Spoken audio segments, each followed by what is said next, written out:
દેશ અને દુનિયાના સૌથી મોટા સમાચારમાં આપનું સ્વાગત છે। તો આજના તાજા સમાચાર મેળવવા માટે વિડીયોને અંત સુધી જોતા રહેજો અને આવા જ દરરોજના સમાચાર સૌથી પહેલા મેળવવા માટે આ ચેનલને સબસ્ક્રાઇબ કરી લેજો।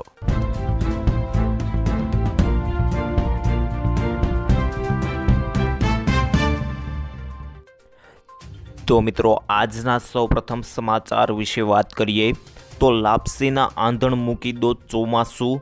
જી હા મિત્રો, ખાસ કરીને હવામાન વિશ્લેષક અંબાલાલ પટેલના જણાવ્યા અનુસાર 23 મે બાદ ગુજરાતમાં પ્રી મોન્સૂન એક્ટિવિટી શરૂ થઈ શકે છે। પશ્ચિમ મેથી શરૂ થતા રોહિણી નક્ષત્ર દરમિયાન જો વરસાદ નક્ષત્રના અંતિમ તબક્કામાં આવે તો તે સારા ચોમાસાના સંકેત માનવામાં આવે છે। 15 મે બાદ અરબી સમુદ્ર અને બંગાળની ખાડીમાં ગતિવિધિઓ તેજ બનશે અને લો પ્રેશર સિસ્ટમ અથવા વાવાઝોડું સર્જાવાની શક્યતા પણ વ્યક્ત કરવામાં આવી છે। 15 જૂનની આસપાસ ગુજરાતમાં ચોમાસું બેસી શકે છે।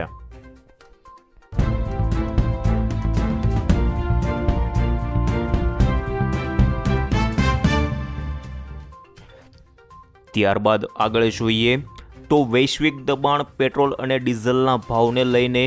જી હા મિત્રો, ખાસ કરીને ઈરાન યુદ્ધના કારણે ક્રૂડ તેલ સતત $100 અને તેથી ઉપરની સપાટીએ જ રહેતા સરકાર પર ઘર આંગણે પેટ્રોલ ડીઝલના ભાવ વધારાનું દબાણ વધી રહ્યું છે। અત્યાર સુધી ચૂંટણીના કારણે સરકારને ભાવ નહીં વધારવાની જે મજબૂરી હતી તે પણ હવે રહી નથી। હવે સરકાર વર્તમાન સ્થિતિમાં કેટલાક કડવા પણ અગત્યના નિર્ણયો લેવા જરૂરી હોવાનું દર્શાવીને પેટ્રોલ ડીઝલના ભાવ વધારી દેશે।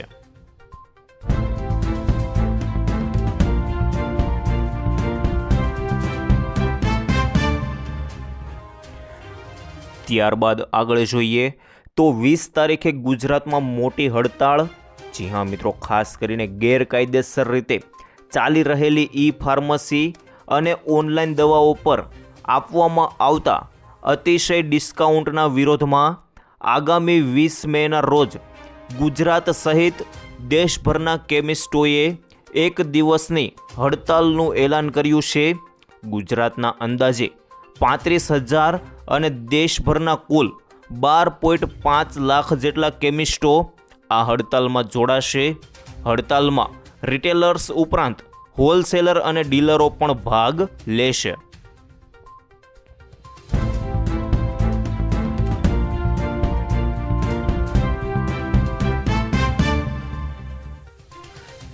ત્યાર પછી આગળ જાણીએ તો મિત્રો વાહન ચાલકો 4,000 રૂપિયા દંડ થઈ શકે।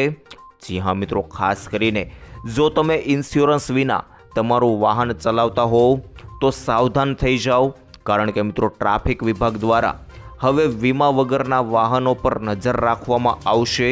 તમને ટ્રાફિક વિભાગ તરફથી દંડની નોટિસ મળી શકે છે। તેની તૈયારી તેના અંતિમ તબક્કામાં હોવાનું સૂત્રો પાસેથી જાણવા મળ્યું છે। આ હેઠળ દરેક રાજ્યના મુખ્ય વીમા કરતા વીમા વિનાના વાહનોનો ડેટા રાજ્યના ટ્રાફિક વિભાગ સાથે શેર કરશે।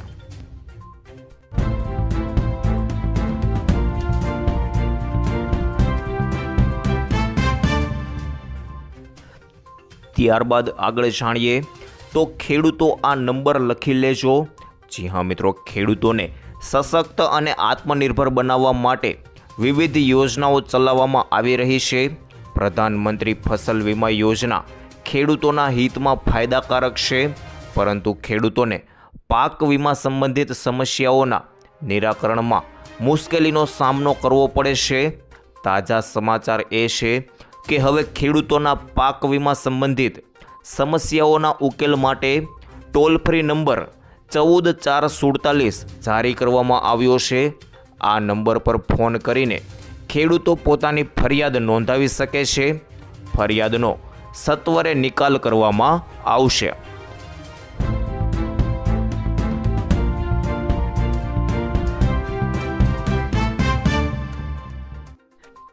ત્યારબાદ આગળના સમાચાર વિશે જોઈએ તો જનધન ખાતામાં 10,000 રૂપિયા સહાય। જી હા મિત્રો, ગુજરાતના દરેક ખેડૂતો, મજૂરો અને મધ્યમ વર્ગના પરિવારો માટે ગુજરાત સરકારે આપ્યા છે રાહતના સમાચાર. હવેથી જનધન યોજનામાં ખેડૂતો, મજૂરો અને મધ્યમ વર્ગના પરિવારોને 10,000 રૂપિયા સુધીનો બેંક ઓવરડ્રાફ્ટ આપવામાં આવશે. જ્યારે આ 10,000 રૂપિયાની સહાય મેળવવા માટે જનધન બેંક એકાઉન્ટ હોવું ફરજિયાત છે. જ્યારે તમને જણાવું તો મિત્રો, પહેલાં આ યોજના હેઠળ 5,000 રૂપિયા સહાય આપવામાં આવતી હતી. હવે તે વધારીને 10,000 રૂપિયા કરવામાં આવી છે.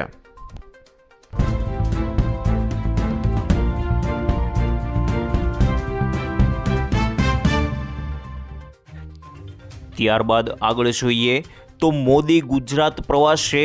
જી હા મિત્રો, ખાસ કરીને 11 મેની પીએમ મોદીની ગુજરાત મુલાકાતને લઈને તડામાર તૈયારીઓ ચાલુ છે.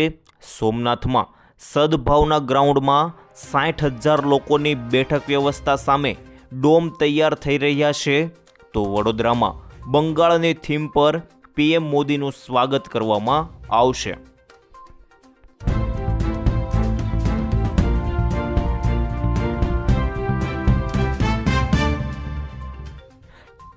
ત્યાર પછી આગળ જોઈએ તો કાળઝાળ ગરમી તૈયાર રહેજો. ખાસ કરીને મિત્રો, માવઠાની વિદાય બાદ હવે ગુજરાતમાં આકરી ગરમી પડવાની શરૂઆત થઈ ગઈ છે. હવામાન વિભાગે આગામી 15 મે સુધી રાજ્યમાં આકરા હીટવેવની આગાહી કરી છે, જેમાં તાપમાનનો પારો 41થી 44 ડિગ્રી સુધી પહોંચી શકે છે. આજે અમદાવાદ, રાજકોટ, કચ્છ અને સુરેન્દ્રનગરમાં ગરમીનું યલો એલર્ટ છે. જ્યારે આવતીકાલથી અમદાવાદ સહિતના મોટા ભાગમાં 6 દિવસ માટે ઓરેન્જ એલર્ટ જાહેર કરવામાં આવ્યું છે, જેનાથી લોકોને અંગ દઝાડતી ગરમીનો અહેસાસ થશે.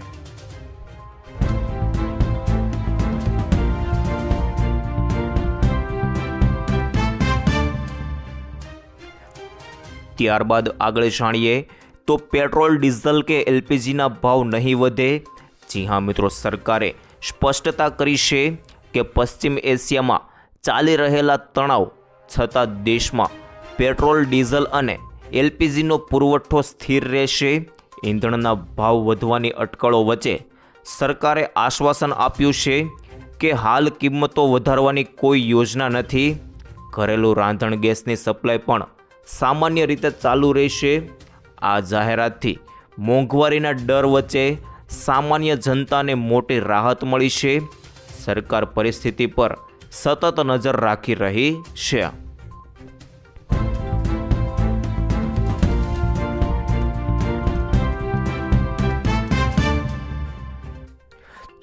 ત્યારબાદ આગળ જાણીએ તો ફરી યુદ્ધ શરૂ, મિસાઇલ હુમલા. જી હા મિત્રો, 18 દિવસના યુદ્ધ વિરામ પછી પશ્ચિમ એશિયામાં તણાવ ફરી વધ્યો છે. યુએઈમાં ઈરાની ડ્રોન હુમલા, બહેરીનમાં રેડ એલર્ટ અને હોર્મુઝ સ્ટ્રેટ કટોકટીએ વૈશ્વિક ચિંતાઓ વધારી છે. ઈરાની મીડિયાએ લશ્કરી સૂત્રોને ટાંકીને દાવો કર્યો છે કે યુએસ દળોએ ઈરાન માલ લઈ જતી 2 નાગરિક બોટને નિશાન બનાવી હતી. ઈરાન કહે છે કે આ સામાન્ય કાર્ગો જહાજો હતા, IRGC સ્પીડ બોટ નહીં, અને તેમાં સવારે 5 નાગરિકો માર્યા ગયા હતા. આ દરમિયાન અમેરિકાએ આ દાવાઓ પર મૌન જાળવી રાખ્યું છે અને હોર્મુઝ સ્ટ્રેટમાંથી વાણિજ્યિક જહાજોને ખાલી કરાવવાના પ્રયાસો વધુ તીવ્ર બનાવ્યા છે.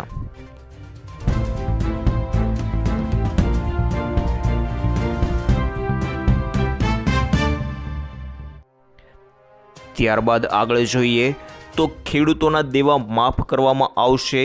જી હા મિત્રો, 5 એકર સુધીની જમીન ધરાવતા નાના ખેડૂતોનું સંપૂર્ણ દેવું માફ કરવામાં આવશે.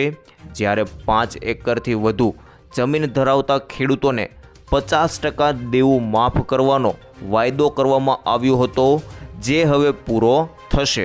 ખાસ કરીને મિત્રો, આ તમિલનાડુના ખેડૂતો માટે જણાવવામાં આવી રહ્યું છે.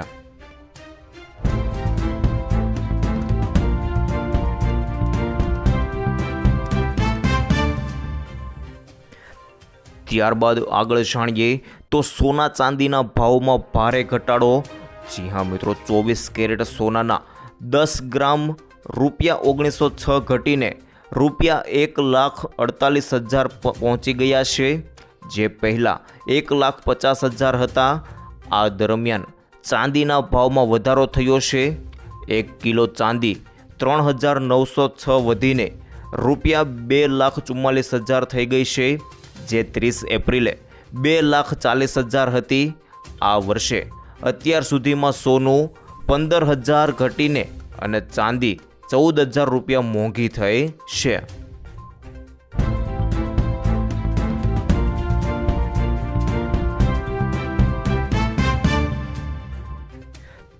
ત્યારબાદ આગળ જાણીએ તો લીંબુના ભાવ આસમાને પહોંચ્યા. જી હા મિત્રો, લીંબુના ભાવમાં વધારો જોવા મળ્યો છે. બજારમાં આજે લીંબુના ભાવ આસમાને પહોંચી ગયા છે. લીંબુના ભાવ વધતા ગૃહિણીઓનું બજેટ ખોરવાયું છે.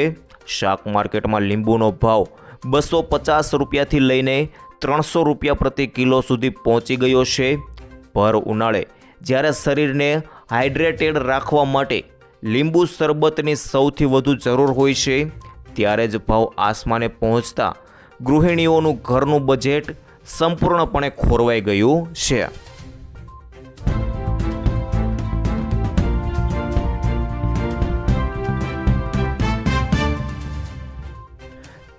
ત્યારબાદ આગળ જાણીએ તો દૂધના ભાવમાં વધારો થયો. જી હા મિત્રો, સામાન્ય જનતાને વધુ એક ઝટકો પડ્યો છે. આજથી OMFEDના દૂધના ભાવમાં વધારો કરવામાં આવ્યો છે. દૂધના પ્રતિ લીટરના ભાવમાં 4 રૂપિયાનો વધારો કરવામાં આવ્યો છે. ઓડિશા રાજ્ય સહકારી દૂધ ઉત્પાદક ફેડરેશને પ્રોસેસિંગ અને પરિવહન ખર્ચમાં વધારો દર્શાવીને દૂધના ભાવમાં પ્રતિ લીટર 4 રૂપિયાનો વધારો કર્યો છે. આ તાજેતરના વધારા પછી ઓડિશામાં દૂધના ભાવ 54 થી લઈને 64 રૂપિયા પ્રતિ લીટર સુધી પહોંચી ગયા છે.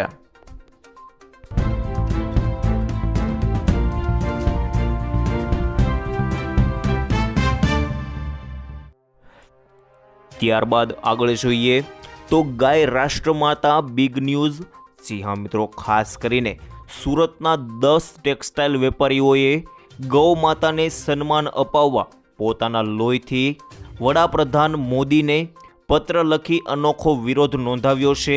સિરિંજથી લોહી કાઢી લખાયેલા આ પત્રમાં ગાયને રાષ્ટ્રમાતા જાહેર કરવા અને અલગ ગૌ સંવર્ધન મંત્રાલય બનાવવાની માંગ કરાઈ છે. આ અભિયાનને 5 લાખ લોકોએ સહીઓ દ્વારા સમર્થન આપ્યું છે. આજે આ આવેદનપત્ર કલેક્ટરને સોંપી દિલ્હી સુધી અવાજ પહોંચાડવા પ્રયાસ કરવામાં આવશે.